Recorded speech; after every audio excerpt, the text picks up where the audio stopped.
Karena selama ini tentu saja sumber dari studi tentang politik itu terdapat dari media atau manapun yang katakanlah itu pendekatannya praktis. Nah, mana filsafat politik ini bisa menjadi sesuatu yang berbeda? Kira-kira begitu, Ustaz. Mana yang terakhir tadi? Jadi pendekatan politik yang saya atau kami konsumsi selama ini kan praktis, Ustaz. Ya, ya. Saya kira yang membedakan pendekatan praktis dengan filosofis itu bagaimana? Ya, betul. Pertama gini ya, makanya nanti dalam buku saya itu ada politik Islam sebagai ilmu dan sebagai gerakan. Nanti saya share juga ke antum ya. Makanya harus dibedakan antara politik Islam sebagai ilmu dan politik Islam sebagai sebagai suatu gerakan. Coba saya buka aja ya. Bentar.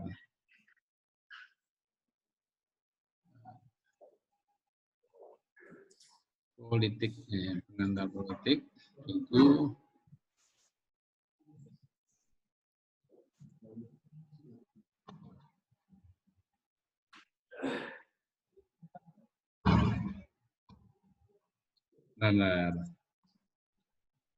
presentasinya janda pengantar politik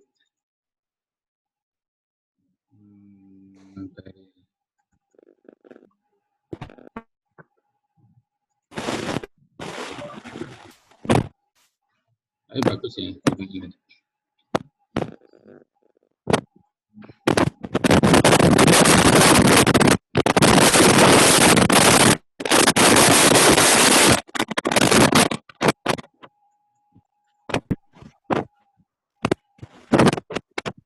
Oke ya. Di note dulu.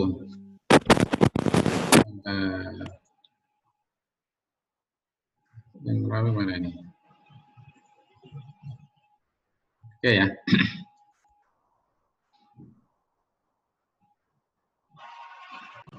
Kelihatan ya? Ini buku saya.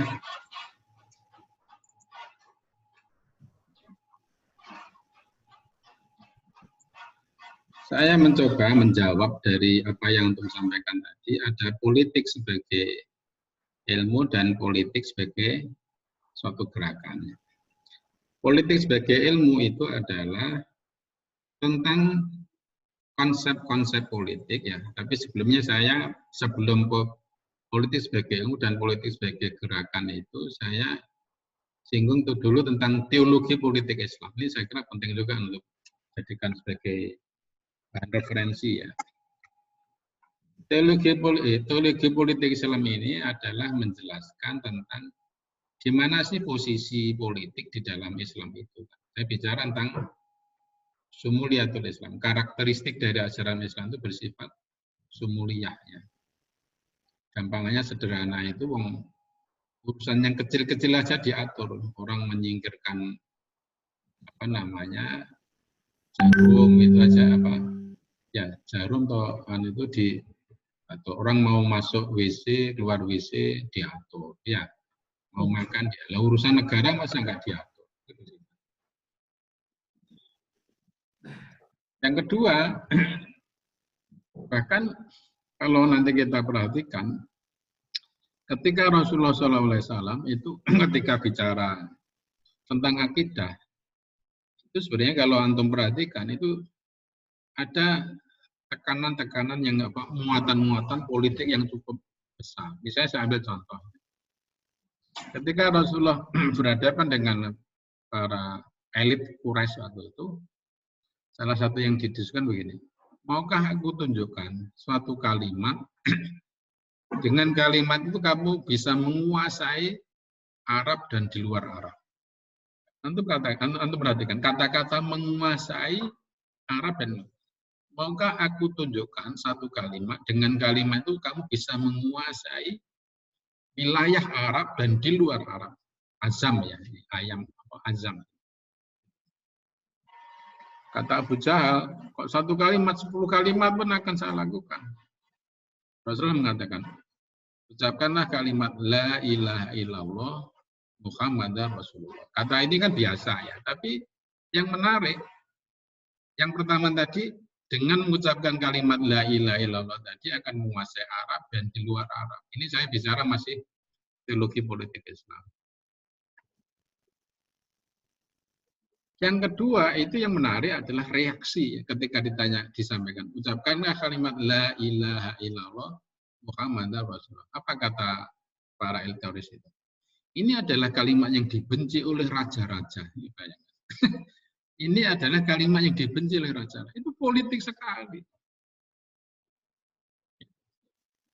Makanya kalau kita lihat di dalam sejarah Islam atau sejarah para nabi, para rasul, banyak sekali mereka kalau sebagai nabi sekaligus raja itu kan kayak Nabi Sulaiman, Nabi Dawud. Ya. Tapi juga banyak di antara para nabi-nabi itu berhadapan dengan raja. Misalnya Nabi Musa dengan Fir'aun. Ya. Terus kemudian banyak sekali ya Nabi Daud dengan Jalut ya, Daud dengan Jalut. Akhirnya juga menjadi raja. Ya. Namrud atau Daud itu. Kemudian masih banyak ya nabi-nabi itu. Tapi Rasulullah itu tidak hanya raja, tapi imperium Roma dan Persia. Kan logikanya ya. Saya kembali pada Nabi Muhammad. Kalau beliau itu hanya urusan sholat, ini nggak butuh waktu 23 tahun, cukup 3 bulan, 2 bulan. Ngajari orang sholat itu kan intensif 1 bulan kan bisa. Tapi kenapa butuh 23 tahun? Itu adalah dalam rangka membangun suatu peradaban. Logikanya ketika dia ingin menaklukkan imperium kan, ya sekarang kalau adik kuasa kan, Romawi Persia itu seperti negara adik kuasa. Itu nggak mungkin. Beliau itu tidak memiliki referensi politik, tidak menguasai politik. Makanya ada beberapa nas yang menarik ya, yang untuk bisa membaca ya, taat pada pemerintah atau pemimpin, pemerintahan atau pemimpin yang tidak baik, yang paling baik, meminta jabatan. Ini nas-nas dalam Al-Quran maupun di dalam hadis. Itu dari segi teologi politik. Nah, kembali kepada tadi. Makanya ada politik sebagai ilmu, politik sebagai gerakan atau praktis tadi. Kalau politik sebagai ilmu, itu adalah bagaimana para ulama-ulama, para pemikir Islam, para aktivis Islam, para ulama aktivis Islam itu bicara tentang politik. Yang saya maksud di sini misalnya tentang para ulama Hasan al-Basri, Imam Abu Hanifah, Ya'qub Abu Yusuf, Imam Syafi'i, Al-Mawardi dan sebagainya itu apa kata mereka tentang politik? Coba. Atau yang menurut pemikir Islam seperti Imam Al-Ghazali, Ibnu Khaldun, ya, Ismail Razi Al-Faruqi, ya, apa tentang politik? Pemikir ya. Beda antara ulama sama pemikir. Nanti penjelasannya nanti ya kesempatan. Atau aktivis Islam. Beda loh, ulama, pemikir sama aktivis. Nah, aktivis itu tidak hanya mendalam ilmu, tapi dia punya gerakan, punya pengaruh, punya pengikut. Seperti siapa Ibnu Taimiyah, Jalaluddin Al-Albani, Abu A'la Maududi dengan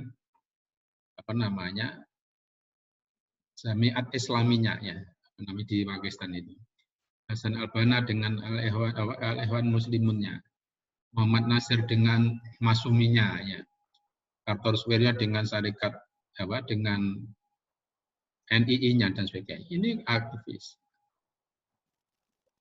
Bahkan menurut ulama dan pemikir Syiah ini sebenarnya tidak masuk ya.